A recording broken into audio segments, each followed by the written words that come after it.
ಹಬ್ಬಿಸು. ಇವತ್ತಿನ ಸ್ಪೆಷಲ್ ಬಂದು garlic bread. Garlic bread ಹೊರಗಡೆಯಿಂದ ನಾನಾ ರೀತಿಯಾಗಿ ನಾನಾ ಟೇಸ್ಟಿಯಾಗಿ ತಿಂದಿರ್ತೀರಾ, ಅವರು ವೆರೈಟಿಯಾಗಿ ಮಾಡಿ ಕೊಟ್ಟಿರ್ತಾರೆ. ಆದ್ರೆ ಮನೆಯಲ್ಲಿ ಮಾಡುವಂತ ಶುಚಿ ಮತ್ತೆ ರುಚಿಯಾಗಿ ಮಾಡುವಂತ ಗಾರ್ಲಿಕ್ ಬ್ರೆಡ್ ನಾನು ನಿಮ್ಗೆ ಹೇಳ್ಕೊಡ್ತಾ ಇದ್ದೀನಿ. ಈಗ ಮಳೆಗಾಲ ಬೇರೆ, ತುಂಬಾ ಚಳಿಯಾಗಿರುತ್ತೆ ಸಂಜೆ ಹೊತ್ತದ್ದು. ಏನಾದ್ರೂ ಸ್ನಾಕ್ಸ್ ತಿನ್ಬೇಕು ಅನ್ನೋದ್ರಲ್ಲಿ ಗಾರ್ಲಿಕ್ ಬ್ರೆಡ್ ಕೂಡ ಒಂದು. ಗಾರ್ಲಿಕ್ ಬ್ರೆಡ್ ಜೊತೆಗೆ ಬಿಸಿ ಬಿಸಿಯಾಗಿ ಟೀ ಕಾಫಿ ಇತ್ತು ಅಂದ್ರೆ ಸಖತ್ತಾಗಿರುತ್ತೆ. ತಿಂತಾ ಇದ್ರೆ ಮತ್ತೆ ತಿನ್ಬೇಕು ಅನ್ಸುತ್ತೆ.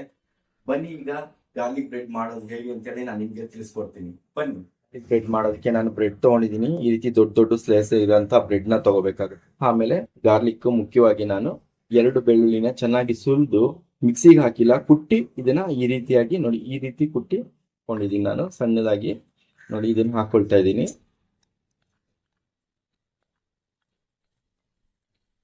ಇದ್ರ ಜೊತೆಗೆ ನಾವು ಏನೇನ್ ಮಿಕ್ಸ್ ಮಾಡೋದು ಅಂತೇಳಿ ನಾನು ನಿಮ್ಗೆ ತೋರಿಸ್ಕೊಡ್ತೀನಿ. ಹಾಗೆ ಸ್ವಲ್ಪ ಕೊತ್ತಂಬರಿ ಸೊಪ್ಪನ್ನು ಕೂಡ ಇದಕ್ಕೆ ನಾನು ತಗೊಂಡಿದ್ದೀನಿ, ಒಂದು ಅರ್ಧ ಬೌಲ್ ಅಷ್ಟು. ಹಾಗೆ ಚಿಲ್ಲಿ ಫ್ಲೆಕ್ಸ್ ಇದೆ, ಇದನ್ನು ಕೂಡ ತಗೊಂಡಿದ್ದೀನಿ ಖಾರಕ್ಕೆ. ನಿಮ್ ಖಾರ ಜಾಸ್ತಿ ಬೇಕಾಗುತ್ತೆ ಅಂದ್ರೆ ಜಾಸ್ತಿ ಕೂಡ ಹಾಕೋಬಹುದು ನೀವು. ಹಾಗೆ ಅರ್ಧ ಸ್ಪೂನ್ ಅಷ್ಟು ನಾನು ಪೆಪ್ಪರ್ ಪೌಡರ್ನ ತಗೊಂಡಿದ್ದೀನಿ, ಅದು ಕೂಡ ಹಾಕ್ತಾ ಇದ್ದೀನಿ.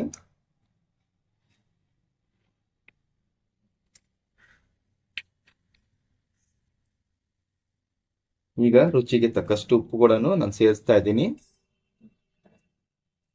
ಉಪ್ಪುನ ಟೇಸ್ಟ್ ನೋಡಿ ಕೂಡ ಆಮೇಲೆ ಹಾಕೋಬಹುದು. ಮತ್ತೆ ಮುಖ್ಯವಾಗಿ ಇದಕ್ಕೆ ಈಗ ನಾನು ಬಟರ್ನ ತಗೊಂಡಿದ್ದೀನಿ. ಇದು 50 ಗ್ರಾಮ್ ಅಷ್ಟು ಇದೆ. ಇದನ್ನ ನಾನು ಸ್ವಲ್ಪ ಬಿಸಿ ಮಾಡ್ಕೊಳ್ತೀನಿ. ಲೈಟಾಗಿ ಕರಗಿದ್ರೆ ಸಾಕು, ತುಂಬಾ ಬಿಸಿ ಮಾಡೋದಂತ ಅಗತ್ಯ ಇಲ್ಲ. ಬನ್ನಿ ಈಗ ಲೈಟಾಗಿ ಬಿಸಿ ಮಾಡ್ಕೊಳ್ತೀನಿ ನಾನು ಬಟರ್ನ.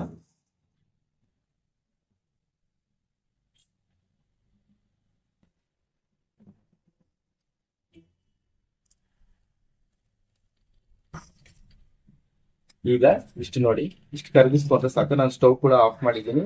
ಇದೇ ಬಿಸಿನಲ್ಲಿ ಬೆಣ್ಣೆ ಕರಗಿದೆ.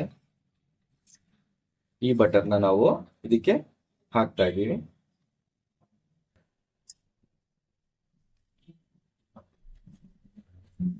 ಹಾಕಿ ಇದನ್ನ ಚೆನ್ನಾಗಿ ಮಿಕ್ಸ್ ಕೊಡ್ತಾ ಇದ್ದೀನಿ. ಚೆನ್ನಾಗಿ ಮಿಕ್ಸ್ ಮಾಡಬೇಕು. ಹಾಕಿ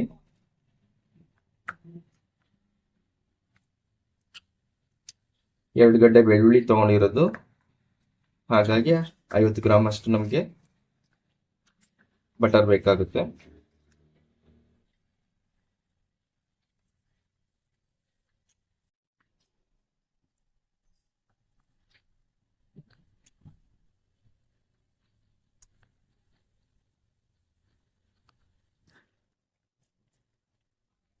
ನೋಡಿ ಈ ರೀತಿ ಎಲ್ಲ ಚೆನ್ನಾಗಿ ಮಿಕ್ಸ್ ಮಾಡಿ ಇಡಬೇಕು. ನೋಡಿ ಈ ರೀತಿಯಾಗಿ ಇರಬೇಕು. ನಾವು ಬ್ರೆಡ್ಗೆ ಅಪ್ಲೈ ಮಾಡಬೇಕು ಅಂದ್ರೆ ಈ ರೀತಿಯಾಗಿರ್ಬೇಕು. ನೋಡಿ ಕರೆಕ್ಟ್ ಆಗಿ ಬಂದಿದೆ. ಇದನ್ನ ಇವಾಗ ಬ್ರೆಡ್ ಜೊತೆ ಹೇಗೆ ನಾವು ಹಾಕಿ ಫ್ರೈ ಮಾಡೋದು ಅಂತೇಳಿ ನಾನು ನಿಮ್ಗೆ ತೋರಿಸ್ಕೊಡ್ತೀನಿ. ಗಾರ್ಲಿಕ್ ಬ್ರೆಡ್ ಜೊತೆಗೆ ಕಾಂಬಿನೇಷನ್ ಆಗಿ ಚೀಸ್ ಡಿಪ್ ನ ಮಾಡ್ತಾ ಇದ್ದೀನಿ. ತುಂಬಾ ಚೆನ್ನಾಗಿರುತ್ತೆ ಗಾರ್ಲಿಕ್ ಬ್ರೆಡ್ ಜೊತೆಗೆ ಚೀಸ್ ಡಿಪ್ಪು. ತಿಂತಾ ಇರಬೇಕು ಅನ್ಸುತ್ತೆ. ಬನ್ನಿ, ಅದು ಸಿಂಪಲ್ ಆಗಿ ಮಾಡುವಂತದ್ದು. ಬನ್ನಿ ಹೇಗೆ ಮಾಡೋದು ಅಂತೇಳಿ ನಾನು ನಿಮ್ಗೆ ತೋರಿಸಲ್ನೇದಾಗಿ ನಾನು ಈಗ ಸ್ಟವ್ ಅಂಟಿಸ್ತಾ ಇದ್ದೀನಿ. ಆಮೇಲೆ ನಾನು ಸ್ವಲ್ಪ ಬೆಣ್ಣೆಯನ್ನು ಹಾಕ್ತಾ ಇದ್ದೀನಿ. ಕರಗಲಿ, ಸ್ವಲ್ಪ ಬೆಣ್ಣೆ ಕರಗಬೇಕು.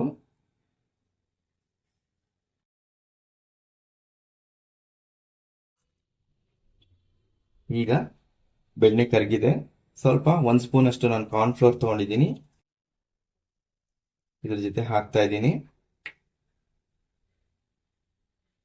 ಸ್ವಲ್ಪ ಹಾಗೆ ನಾನು ಒಂದು ಅರ್ಧ ಸ್ಪೂನ್ ಅಷ್ಟು ಅಚ್ಚ ಖಾರದ ಪುಡಿ ತಗೊಂಡಿದ್ದೀನಿ, ಅದನ್ನು ಕೂಡ ಹಾಕ್ತಾ ಇದ್ದೀನಿ.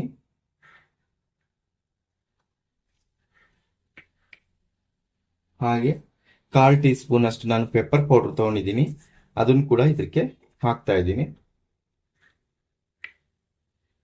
ಈಗ ಚೆನ್ನಾಗಿ ಎಲ್ಲ ಫ್ರೈ ಆಗಿದೆ. ಈಗ ನಾನು 100 ml ಅಷ್ಟು ಹಾಲು ತಗೊಂಡಿದ್ದೀನಿ, ಅದು ಕೂಡ ಹಾಕ್ತಾ ಇದ್ದೀನಿ. ಹಾಕಿ ಚೆನ್ನಾಗಿ ಈ ರೀತಿ ತಿರುಗಿಸ್ತಾ ಇರಬೇಕು.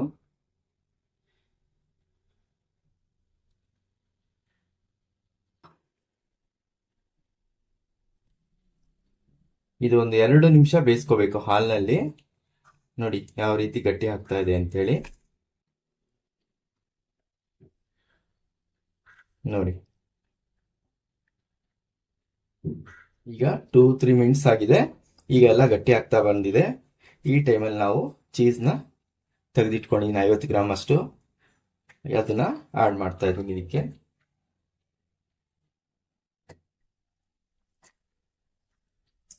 ಇದು ಚೀಸ್ ಡಿಪ್ ಆಗಿರೋದ್ರಿಂದ ಗಾರ್ಲಿಕ್ ಬ್ರೆಡ್ಗೆ ತುಂಬಾ ಟೇಸ್ಟ್ ಕೊಡುತ್ತೆ. ಹಾಗಾಗಿ ಇದನ್ನ ನಾನು ಪ್ರಿಪೇರ್ ಮಾಡ್ತಾ ಇದ್ದೀನಿ.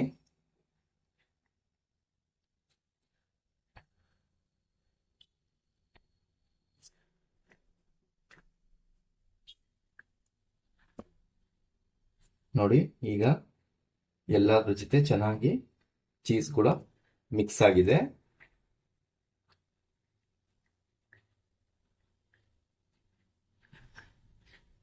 ಗಾರ್ಲಿಕ್ ಬ್ರೆಡ್ಗೆ ತುಂಬಾ ಚೆನ್ನಾಗಿರುವಂತ ಕಾಂಬಿನೇಷನ್ ಇದು. ತಪ್ಪದಿರ ನೀವು ಗಾರ್ಲಿಕ್ ಬ್ರೆಡ್ ಜೊತೆಗೆ ಇದನ್ನ ಟ್ರೈ ಮಾಡಿ. ಈಗ ರೆಡಿ ಆಗಿದೆ ಇದು. ನಾನು ಸ್ಟವ್ನ ಆಫ್ ಮಾಡ್ತಾ ಇದ್ದೀನಿ.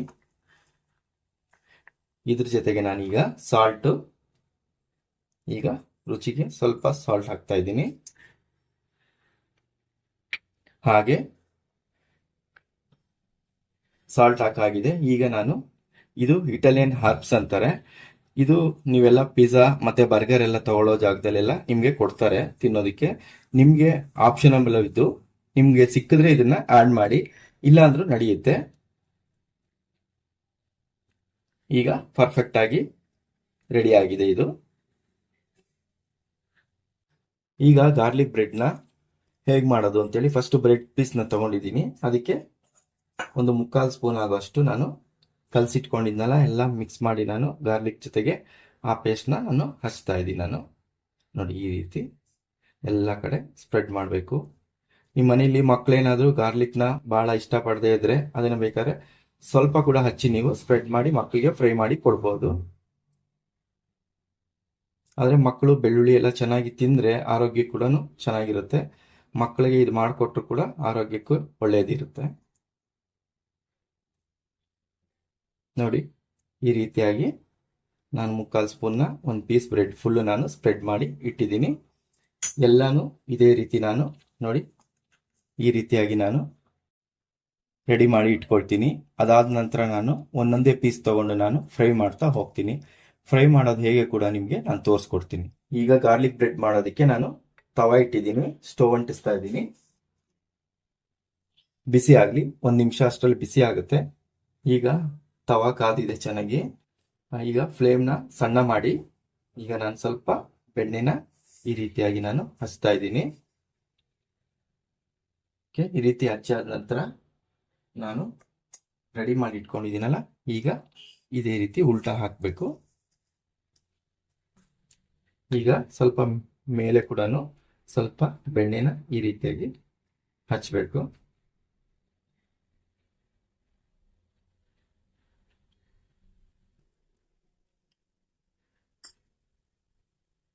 ಹಚ್ಚಿ ಒಂದು 30 ಸೆಕೆಂಡ್ಸ್ ಬಿಡಬೇಕು, ಸ್ವಲ್ಪ ಬೇಯಲಿ, ಅದು ಚೆನ್ನಾಗಿ ರೋಸ್ಟ್ ಆಗಲಿ. ಈಗ 30 ಸೆಕೆಂಡ್ ಆಗಿದೆ. ಈಗ ಸ್ವಲ್ಪ ತಿರುಗಿಸ್ಕೊಡೋಣ.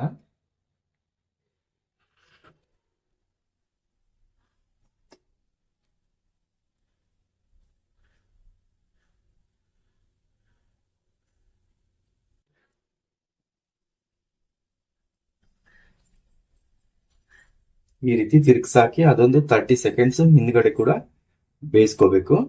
ಹೇಗಿದ್ರೆ ನಾವು ಬೆಣ್ಣೆ ಹಚ್ಚಿದೀವಲ್ಲ ಅದೊಂದು 30 ಸೆಕೆಂಡ್, ಇದೊಂದು 30 ಸೆಕೆಂಡ್, 1 ನಿಮಿಷದಲ್ಲಿ ಒಂದೊಂದು ಫ್ರೈ ಮಾಡಿ ತಗೋಬಹುದು. ಈಗ ರೆಡಿಯಾಗಿದೆ ಇದು. ನೋಡಿ ಎಷ್ಟು ಚೆನ್ನಾಗಿ ಬಂದಿದೆ ಗಾರ್ಲಿಕ್ ಬ್ರೆಡ್.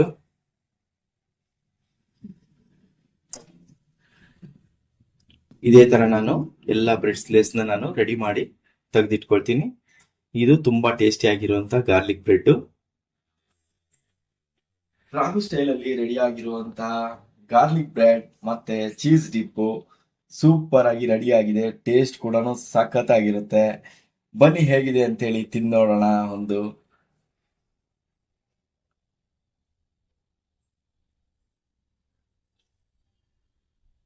ವಾವ್, ಎರಡು ಕಾಂಬಿನೇಷನ್ ಅಂತೂ ಸೂಪರ್ ಆಗಿದೆ. ತಿಂತಾ ಇರ್ಬೇಕು ಅನಿಸ್ತಾ ಇದೆ. ನೀವು ಕೂಡ ಮನೆಯಲ್ಲಿ ಒಂದ್ಸರಿ ಟ್ರೈ ಮಾಡಿ ಹೇಗ್ ಬಂದಿದೆ ಅಂತ ಹೇಳಿ ನನಗೆ ಕಮೆಂಟ್ ಮುಖಾಂತರ ತಿಳಿಸಿ. ಹಾಗೆ ಈ ವಿಡಿಯೋ ನಿಮ್ಗೆ ಇಷ್ಟ ಆಗಿದ್ರೆ ನನಗೆ ಲೈಕ್ ಮಾಡಿ ಹಾಗೂ ಸಬ್ಸ್ಕ್ರೈಬ್ ಮಾಡಿ, ಫ್ಯಾಮಿಲಿ ಮತ್ತೆ ಫ್ರೆಂಡ್ಸ್ಗೆ ಶೇರ್ ಮಾಡಿ. ಹೀಗೆ ನನಗೆ ಸಪೋರ್ಟ್ ಮಾಡೋದನ್ನಂತೂ ಮರಿಬೇಡಿ. Thank you.